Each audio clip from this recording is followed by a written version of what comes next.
Muy buenas, ¿qué tal? ¿Cómo estáis? Soy Alba, señorita Lexus. Hoy vengo a charlar con vosotros acerca de la liga inglesa, en concreto de la situación que atraviesan los principales equipos ingleses, ya que creo que están atravesando una etapa un tanto diferente, con objetivos distintos, también con necesidades no muy similares de cara al próximo mercado, con más o menos urgencias, posibles cambios en el banquillo y también vamos a comentar un poco sobre sus cuentas anuales para ver qué tan bien les ha ido recientemente en lo económico, pero sobre todo valorar un poco esta temporada donde, al menos de momento, se ha terminado esa hegemonía del Chelsea, que venía de ganar 6 ligas seguidas y de ser claramente el equipo que más lejos llegaba hasta la temporada anterior en Champions, que más constante era y que tenía el proyecto más asentado, y ver si va a seguir siendo así, si simplemente es un año un poco, es decir, de transición porque han ganado títulos, pero no tan bueno como se esperaba, o si pueden coger el relevo en ese dominio el Arsenal o el Manchester City. Vamos a hablar de cada equipo por separado.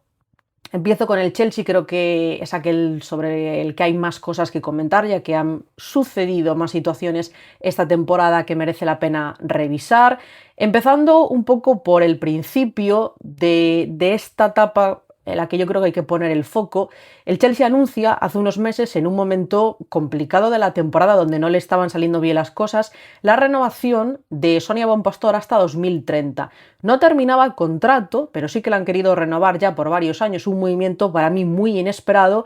justo en unas semanas donde de verdad yo creía que era hasta posible que no terminase la temporada en el Chelsea.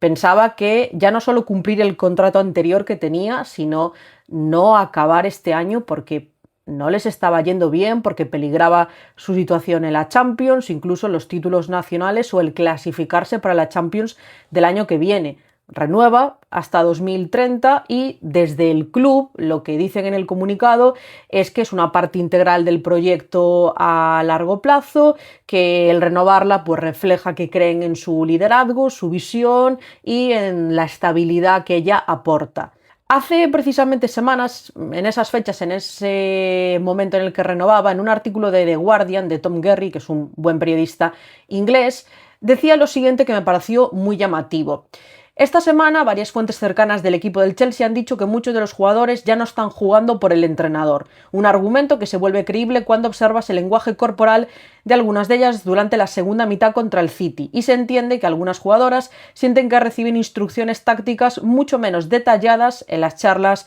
de equipo con Sonia Bonpastor que durante la era de Emma Hayes. Yo creo, no estoy en sus cabezas, evidentemente, que pocas futbolistas están totalmente comprometidas con Sonia Bonpastor, creen en ella, les encanta como entrenadora y están muy satisfechas o muy contentas, incluso igual o más que la etapa de Emma Hayes. Cuando se fue Catarina Macario, con la que yo creo que ya no tenía buena sintonía ni de su etapa en el Lyon, no se despidió de ella. En el comunicado que da, creo que hasta nombra a Emma Hayes, pero bueno, no pongo la mano en el fuego, pero nombra pues al equipo, a las jugadoras, a la afición, al staff, a los profesionales del Chelsea, y en concreto evita mencionar a Sonia Bonpastor, que ha sido pues su entrenadora en estos últimos años. Precisamente también en esa época se produce una salida que considera muy importante, sobre todo gente que ha seguido aún más la actualidad del Chelsea durante estos años allí en Inglaterra y la prensa, que es que Paul Green, el que ha sido el director de la sección femenina, dejaba su puesto. Parece ser que puede estar relacionado con una nueva política de fichajes en la sección, como que no iban en la misma línea, porque yo leí otras noticias en The Athletic que apuntaban a que Paul Winstanley, el director deportivo del club, del Chelsea masculino, digamos, parece ser que querría aumentar el número de ventas de traspasos en el Chelsea femenino. La política de fichajes del Chelsea masculino es muy peculiar, por no decir otra cosa, no me voy a enrollar con esto en este vídeo.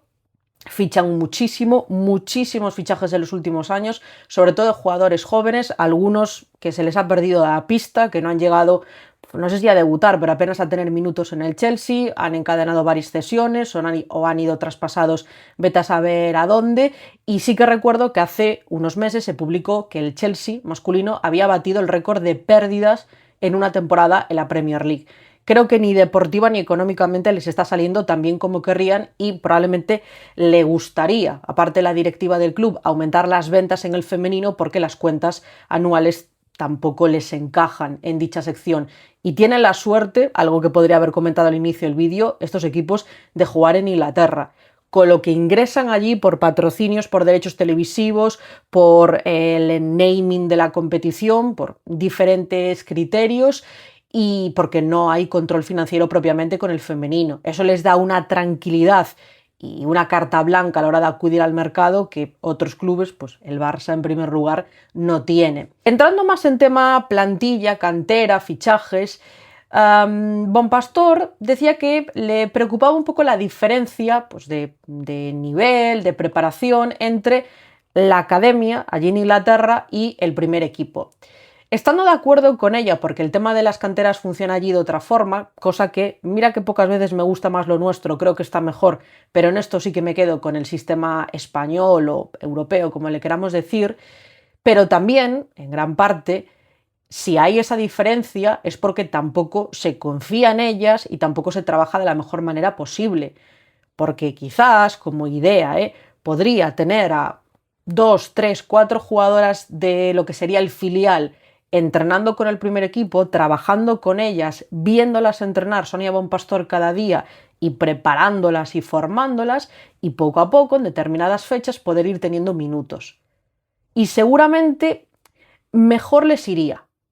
Y no quita que pueda recurrir a las cesiones. El tema es cuando solo ves viable ceder, ceder y ceder, incluso durante años, acumulas entre 10 y 14 jugadoras cedidas cada temporada y si hay suerte vuelve una al primer equipo, si hay suerte. Claro, sí, por cómo funcionan las ligas en categorías inferiores allí puede ser que haya demasiada diferencia, correcto,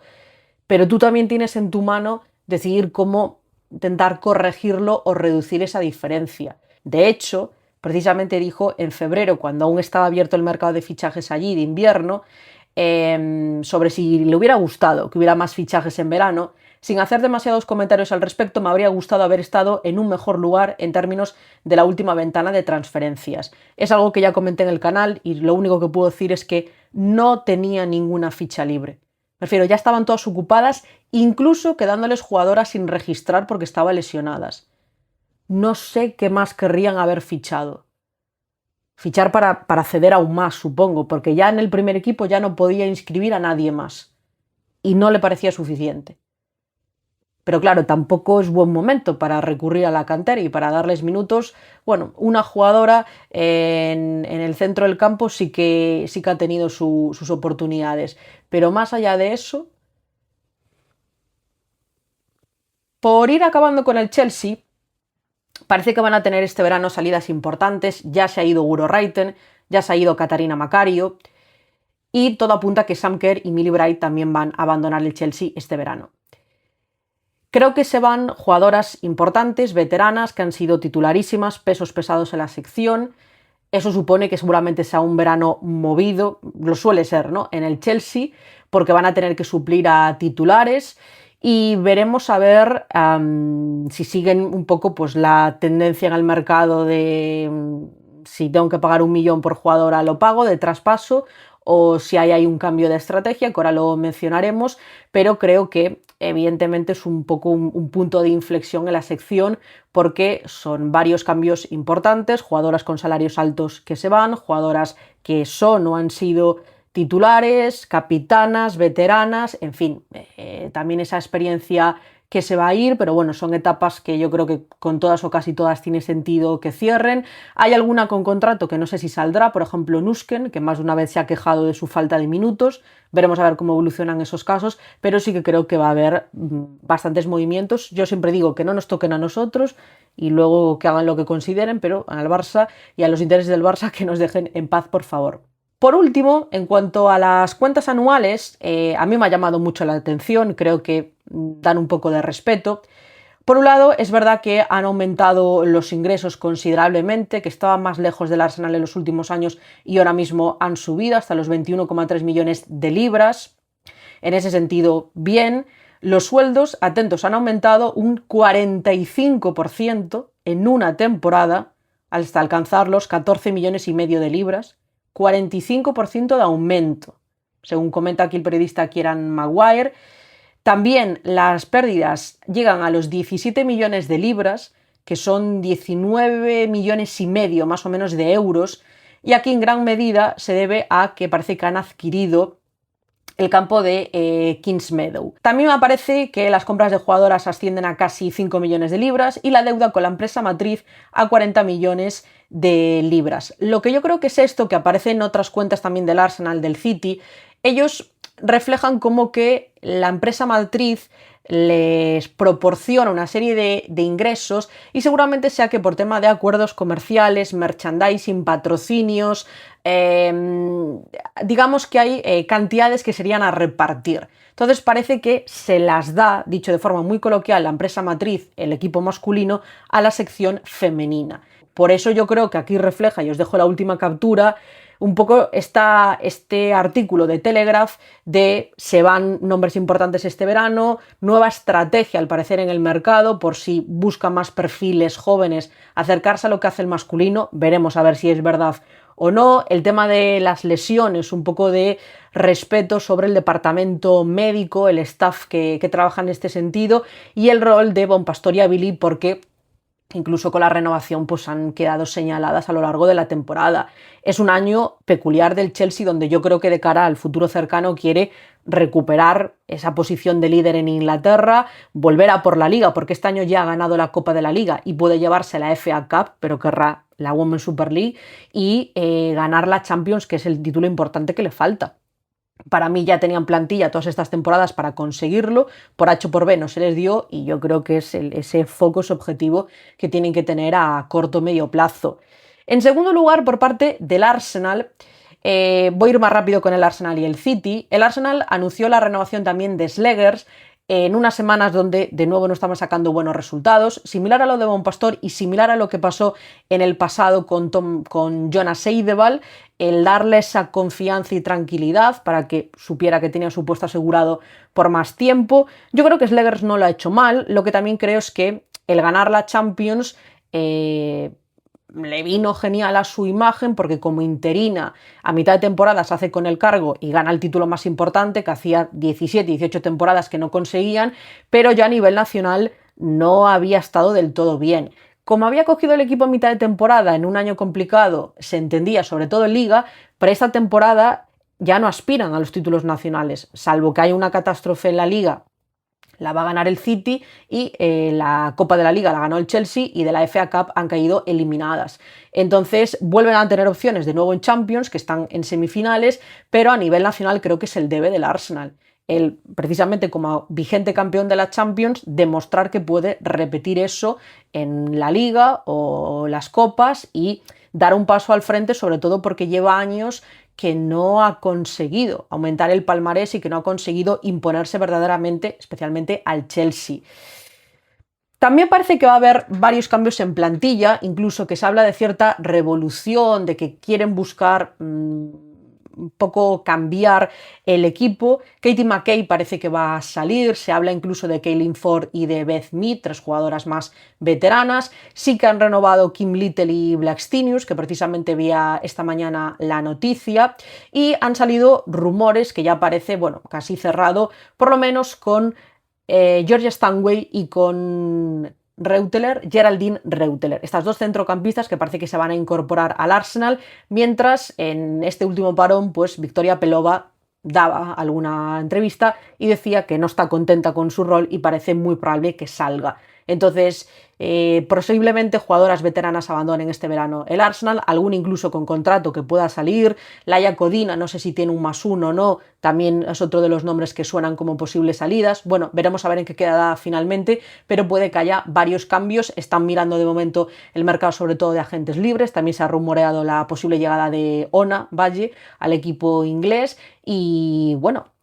veremos a ver cómo terminan reforzando la plantilla. Por parte de las cuentas del Arsenal, de los de arriba, el que mejores números tiene, han aumentado los ingresos por día de partido en un 35%, también los ingresos comerciales. Aquí dice que sigue dependiendo de la empresa matriz, del masculino, que representa la mitad de su facturación de 21,5 millones de libras. Yo es lo que entiendo, lo que os decía antes, de que debe haber como ingresos compartidos que parece que se reflejan en sus cuentas como que se lo entrega la empresa matriz. Los salarios suben un 22%, al menos no tanto como en el Chelsea, y tienen un beneficio de 22.000 libras. Que sea ya autosuficiente la sección me parece un éxito para cualquier equipo que lo consiga. Como decía, en el Arsenal para mí un poco el debe, viendo además lo que consiguieron el año pasado en Europa, es conseguir ese dominio, esa versión del Arsenal con continuidad a nivel nacional, porque llevan años que no se ve esa mejor versión del equipo allí en la Liga o en las Copas. Por parte del City, ficha el verano pasado a André Yegler para suplir a Gareth Taylor. Se terminó la etapa del actual entrenador de Liverpool en el City, creo que era necesario y lo mejor para ambas partes. De momento, André lo está haciendo bien, sobre todo porque ganando la Liga el recuerdo que va a quedar es positivo de su primera temporada, aunque es cierto que yo en parte pienso que el City, al no haber competido este año en Champions, sí, lo principal era la Liga, estaban como más obligadas en cierto modo a ganarla, sobre todo porque le han respetado mucho más las lesiones que en otras temporadas, pero quizás me esperaba un poco más de dominio, de continuidad en el equipo de Manchester, que pudiese ser incluso más superior porque la plantilla es buenísima y que fuese directamente a por el triplete nacional. Parece que lo digo como muy a la ligera, ¿no? Evidentemente es complicado conseguirlo, pero por calendario, por plantilla, porque han fichado bien, porque este año sí que le han respetado en mayor medida las lesiones y por esa ambición de querer en cierto modo contrarrestar el no participar en Champions, pensé que iban a ir más fuertes por esos 3 títulos. Bueno, pueden ganar 2, todo se ha dicho, sí que cayeron en la Copa de la Liga, pero pueden llevarse la FA Cup si superan las semis contra el Chelsea, cuidado ese partido, y la Liga que la tienen muy encaminada. La renovación más importante, la carpeta que tienen pendiente, es la de Bani Shaw. Parece ser que va a renovar, decían en marzo que hay buen entendimiento, es crucial que se quede, sonó para el Chelsea, me imagino que le tendrían también una gran oferta, pero el City debe de ser capaz de intentar, pues no sé si igualarla o acercarse, porque es una pieza capital de su proyecto, junto con Lauren Hemp, Yui Hasegawa, y no sé a qué jugadoras más citar, quizás Caroline o Sam Coffey, que llegó recientemente en invierno, pero Bani Shaw es importantísima. Además, encontrar una delantera que encaje también en el equipo y que te dé las cifras que te da la jugadora jamaicana es casi imposible, pienso yo. Entonces, es la carpeta más importante que tienen pendiente y yo creo que la van a cerrar. Ahora lo que tienen que mirar de cara a futuro también es buscar asentarse en Champions, porque los últimos años han tenido un poco sus más y sus menos con la competición internacional, al quedarse la previa, cuando los eliminó el Real Madrid en 2 ocasiones, si no me equivoco, o si no se clasificaban, porque no quedaban en el top 3, ahora ganando la Liga van a tener pase directo a la fase de Liga, lo que era la fase de grupos, entonces centrarse también en dar esa buena imagen y en ser una habitual en la Champions, porque tienen proyecto, presupuesto, instalaciones para, no solo para clasificarse, para ser un equipo que opte al título de verdad, poder estar en esa terna de favoritos. En cuanto a las cuentas, bueno, antes de nada decir que la plantilla yo creo que no habrá grandes cambios o no debería haberlos en verano. Puede que salga Leila, que salga Laura Coombs, pero en principio no hay ninguna jugadora capital que termine contrato, que diga se viene una revolución. Supongo que algo ficharán, especialmente en defensa, pero me parece que han ido haciendo el trabajo poco a poco en los últimos mercados, incluido el de invierno, y yo no me espero como cambios súper sustanciales. Veremos a ver qué quieren hacer también al clasificarse a Champions, pero yo creo que es más apuntalar alguna posición que a lo mejor pues esa regeneración que sí que vamos a ver en el Chelsea y en el Arsenal. Sobre las cuentas del Manchester City, que os decía, los salarios aumentan un 21% hasta los 8,5 millones de libras, aumentan los ingresos por retransmisión, también por días de partido, y la pérdida neta del ejercicio son 2,8 millones de libras. Sí que la pérdida es la sección, pero bueno, una cifra más controlada desde luego que la del Chelsea, que se ve muy inflada por esa compra del estadio, que ya digo que me pareció un poco raro. Aquí de nuevo dice en el comunicado de Tom Guerry, bueno, que lo expresa las cuentas anuales, el club depende del apoyo continuo de la empresa matriz. Yo tengo esa sensación de que hablan continuamente de la empresa matriz en las cuentas del femenino porque deben de tener ahí como ingresos compartidos. Esta es un poco la situación de los tres equipos, muy diferente, muy dispar, han tenido altibajos en los últimos años, el Chelsea siempre fue el más continuo, el que tenía el proyecto más asentado, también con Emma Hayes muchos años en el banquillo, entonces han ido sufriendo cambios con la llegada de Bon Pastor, con la salida de Paul Green, con un posible, veremos a ver si es real, cambio de estrategia en el mercado, que no sé yo si será cierto o no. Si se clasifica Champions el año que viene, están pelando esa posición especialmente con el United, el Arsenal que gana la Champions el año que viene, pero a nivel nacional en Inglaterra no le ha ido tan bien en cuanto a títulos, ahora el City que parece ser que va a volver a conseguir el título de Liga, rompe esa racha del Chelsea, pero no participaba en Champions este año, en fin.